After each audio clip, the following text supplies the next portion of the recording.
Parents இல்லை spouse இந்த மாதிரி க்ளோஸ் ரிலேட்டிவ்ஸில் நார்சிஸ்டிக்காக நம்ம கூட யாராக இருக்காங்கன்னா அவங்களை எப்படி ஹேண்டில் பண்ணுறது 9 இம்பார்ட்டன்ட் பாயிண்ட்ஸ் இப்போ நான் உங்களுக்கு சொல்கிறேன். பாயிண்ட் நம்பர் 1, அவங்க உங்களுக்கு எமோஷ்னலாக அவைலபிளாக எப்போவுமே இருக்க மாட்டாங்கங்கிறத நீங்கள் அக்செப்ட் பண்ணிக்கோங்க.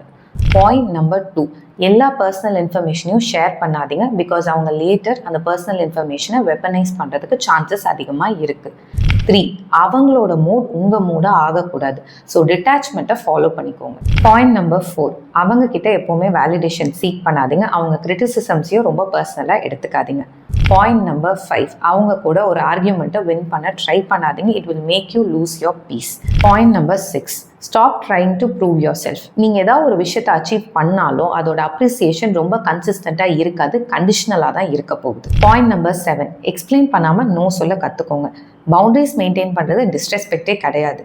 And more importantly emotional, social and financial independence இந்த மாதிரி பீப்புள் கூட நீங்கள் மெயின்டைன் பண்ணிக்கணும். Point number 8, silent treatment, sarcasm, humiliation, gaslighting, control, comparison இந்த மாதிரி மேனிப்புலேட்டிவ் டெக்னிக்ஸை ஐடென்டிஃபை பண்ணிக்கோங்க. அண்ட் பாயிண்ட் நம்பர் 9, அவங்களோட ட்ராமாஸுக்கு அதிகமாக எமோஷனலாக ரியாக்ட் பண்ணாதீங்க. நீங்கள் அதிகமாக ரியாக்ட் பண்ண அதுவும் அதிகமாக தான் ஆக போகும். ஃபைனலி இது எல்லாமே பண்ணி உங்களால் அவங்கள ஹேண்டில் பண்ண முடியலன்னா டூ சீக் ப்ரொஃபஷனல் ஹெல்ப்.